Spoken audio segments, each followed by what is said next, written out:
Hola, muy buenos días a todos. Mi nombre es Eduardo González Chicarelli, Portfolio Manager en Inon Capital. El día de hoy vamos a compartir con ustedes los principales focos de volatilidad que están teniendo impacto en los mercados financieros a nivel global y adicionalmente vamos a revisar los eventos que podrían marcar la dirección de los mercados esta semana del 18 de abril. En términos de mercado, la semana pasada fue corta en cuanto a días de operación por el periodo de Pascuas. Sin embargo, estuvo marcado por mucha volatilidad y retrocesos o pérdidas generalizadas en los principales índices bursátiles. Esta volatilidad vino principalmente gracias a dos eventos en particular que revisaremos en el transcurso de este video. Eventos que se suman a las constantes noticias que el mercado tiene que digerir día a día en cuanto al avance ruso en tierras ucranianas y las negociaciones de paz que parecen no avanzar de manera positiva. El primero de los eventos que ayudó a generar esa volatilidad la semana pasada fue el inicio oficial de la temporada de reportes corporativos correspondientes al cierre del primer trimestre del 2022. Como es de costumbre, las principales empresas, las principales corporaciones en reportar fueron los bancos, los grandes bancos dentro de los Estados Unidos. Estos reportes a menudo se consideran como un indicador de la economía o de la salud de la economía en general, así nos dan indicios de la salud financiera del consumidor promedio americano. Entre los principales bancos que reportaron utilidades la semana pasada nos encontramos con JP Morgan, Goldman Sachs, Morgan Stanley y Wells Fargo. En líneas generales, todos dieron resultados mixtos, lo cual provocó que el sector financiero retrocediera un 1.7% al cierre de la semana, convirtiéndose en el segundo sector con peor rendimiento semanal. Es importante mencionar que en lo corrido del año los bancos, los cuales en teoría deberían beneficiarse en un entorno de subidas de tasas, han tenido un pobre rendimiento, con caídas que van desde un 20% para bancos como JP Morgan, 16% para bancos como Goldman Sachs, Citi, Bank of America y un 14% para bancos como Morgan Stanley. El banco con mejor rendimiento está reportando una caída del 3.4% y es Wells Fargo. En el caso puntual de JP Morgan, el cual es el banco más grande por capitalización de mercado, luego de reportar sus utilidades al cierre del primer trimestre de la semana pasada, las acciones cayeron más de un 3% debido a que las ganancias del trimestre se vieron afectadas o se vieron golpeadas por tres factores en particular. El primero de ellos por una desaceleración en la realización de acuerdos o actividades comerciales gracias a la incertidumbre geopolítica global. El segundo, por un aumento de las reservas de capital para protegerse de una posible recesión dentro de los Estados Unidos. Y tercero, gracias a un golpe de 524 millones de dólares causados por dislocaciones en el mercado, especialmente gracias a las sanciones impuestas contra Rusia. Adicionalmente, aunque el banco logró reportar ingresos por encima de lo esperado, las utilidades comparadas contra el año anterior vieron una contracción en el orden del 42%. Esto en gran medida gracias al aumento de las reservas de crédito netas, las cuales vinieron para el cierre del primer trimestre en 902 millones de dólares, de los cuales 300 millones están netamente asociados a las actividades con Rusia y 600 millones de dólares fueron atribuidos para modelar un mayor riesgo de recesión dentro de los Estados Unidos para los próximos años. Estos resultados trimestrales dejan en evidencia qué tan rápido ha cambiado y está cambiando la perspectiva de las diferentes industrias mientras se atraviesa la mayor inflación desde los últimos 40 años. De hecho, tan solo un año atrás, el director ejecutivo de JP Morgan, Jamie Dimon, predijo una expansión económica de largo plazo, a medida que se coordinaba con los principales bancos dentro de los Estados Unidos para liberar millones de dólares en reservas para pérdidas crediticias. Ahora bien, en medio de una inflación desenfrenada y el peor conflicto europeo desde la Segunda Guerra Mundial, Dimon llamó la atención del mercado haciendo alusión sobre la posibilidad de una recesión dentro de los Estados Unidos en el corto plazo. De hecho, luego del reporte de utilidades la semana pasada en una rueda de prensa, Dimon dijo que al menos en el corto plazo sigue siendo optimista con respecto a la economía, los balances de los consumidores y las balances de la empresa, ya que se mantienen, según él, en estados saludables. Sin embargo, ya empieza a haber algunos desafíos, tanto geopolíticos como económicos, exacerbados tanto por los problemas de las cadenas de suministro, la alta inflación que estamos viendo a nivel global y la guerra en Ucrania. Estos comentarios, sin lugar a dudas, crearon revuelo en los mercados y se suman a estimaciones de bancos como Credit Suisse y Goldman Sachs, el cual este último ya asigna una probabilidad del 35% de ver una recesión dentro de los Estados Unidos en los próximos 24 meses.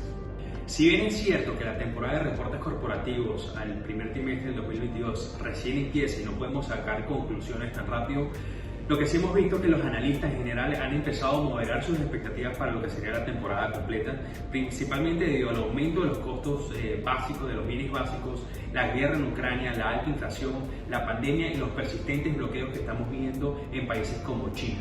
De hecho, empresas como FactSet se espera que las ganancias de las empresas que componen el S&P 500 reporten solamente un aumento del 4.5%, el cual sería el periodo de crecimiento más bajo desde el cuarto trimestre del 2022, que si recordamos estábamos en plena pandemia. El segundo evento que generó volatilidad en los mercados financieros la semana pasada fue el tan vigilado reporte de inflación dentro de los Estados Unidos, el cual nuevamente registró su nivel más alto de los últimos 40 años. Esto principalmente impulsado por el repunte en los precios de la gasolina que se dispararon luego de la invasión de Rusia a Ucrania. En esta oportunidad, los datos que se publicaron son correspondientes al mes de marzo y lo importante de este informe es que el dato ya de cierta forma absorbe el impacto causado tanto por la invasión de Ucrania como las sanciones de Occidente contra Moscú, que como saben es lo que ha provocado o ha sido ese caldo de cultivo que ha provocado que los precios de energía y los alimentos se disparen a nivel global.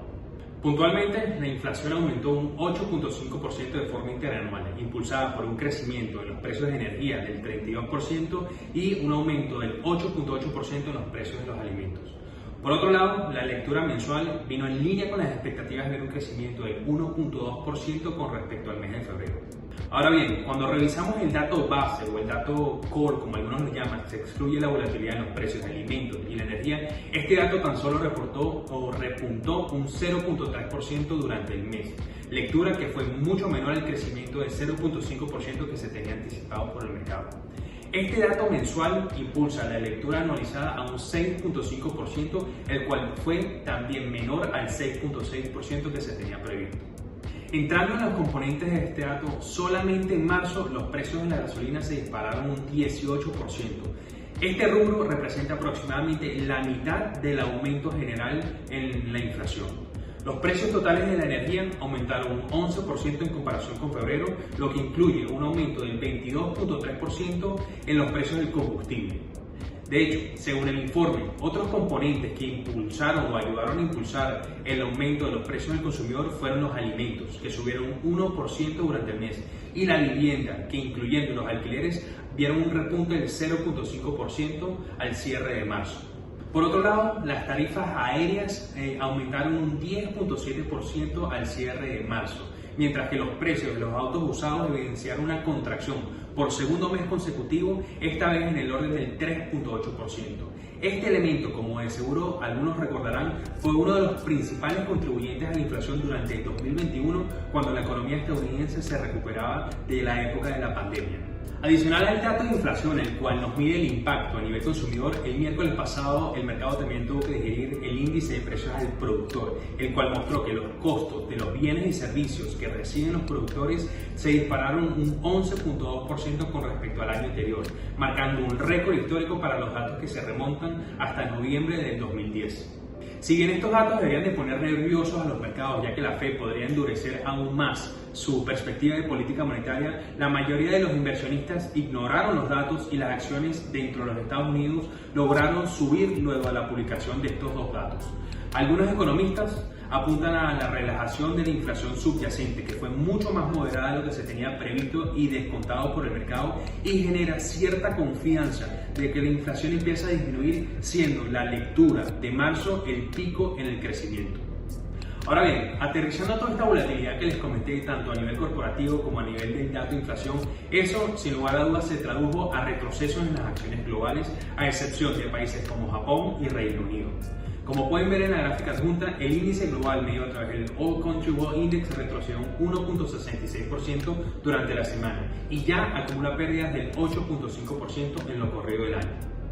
Con respecto a la debilidad, estas estuvieron centradas o concentradas en las bolsas americanas, las cuales vieron un retroceso del 4.4% en el Nasdaq 100, 2.4% en el S&P 500 y un retroceso de tan solo 0.38% en el Dow Jones.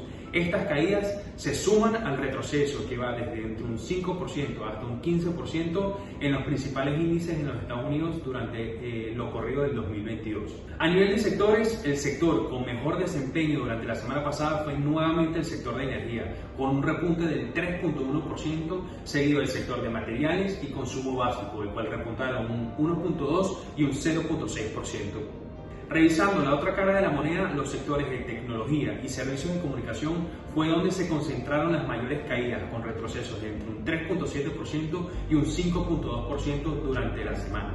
Caídas que se suman al 16% de retroceso visto en los dos sectores en lo corrido del año 2022. Ahora le voy a dar paso a mi compañera Ana Vera para que nos cuente qué pudiésemos esperar durante esta semana. Hola, muy buen día. Esta semana tenemos la publicación de varios informes de alto valor para los mercados. Por un lado, el Fondo Monetario Internacional arranca con las reuniones de primavera para mantenernos actualizados en varios frentes. Y adicionalmente, inicia oficialmente la temporada de reportes corporativos, que ya empezó adelantada la semana pasada, como ya lo vimos con Eduardo. En el calendario de datos, como se ve en el gráfico, se revelan datos de producción industrial tanto de Japón como de la zona euro. También se van a publicar los datos de permisos de construcción en Estados Unidos y a partir del martes 19 de abril se revelan las actualizaciones de los informes de perspectivas mundiales de crecimiento económico y de estabilidad financiera global del Fondo Monetario Internacional. El 20 también el Fondo Monetario publica el monitor fiscal, que es crucial en estos momentos para entender la dinámica de la deuda de los países. Conoceremos los datos de inflación de Canadá y la zona euro y el día viernes los datos de los PMI de Estados Unidos y de la zona euro. En cuanto al reporte corporativo, en esta semana tendremos un total de 298 compañías reportando las ganancias del primer trimestre del 2022. Estos reportes esperan que sean un poco inferiores a los reportados en el primer trimestre del año 2021, ante el efecto base, porque acuérdense que el 2020 fue un año atípico, pero sin duda se darán pistas sobre la dinámica de la demanda global. Como se ve en el calendario, arrancamos la semana con el reporte del Bank of America y otros nombres conocidos como Netflix, ASML, Tesla, American Airlines, American Express. Estos van a ser uno de los reportes más esperados por el mercado. Bueno, y esperamos que este video les haya sido de utilidad y nos vemos en un próximo episodio. El objetivo de este video es brindarle información relevante para la toma de decisiones. Recuerde que este video tiene el único propósito de dar una información y opinión que puede cambiar con nuevos eventos, por lo tanto no debe ser tomado como una recomendación de inversión. Sugerimos antes de tomar una decisión de inversión, tenga en cuenta su perfil de riesgo y en caso de requerirlo, buscar asesoría profesional, la cual Inon Capital le puede brindar.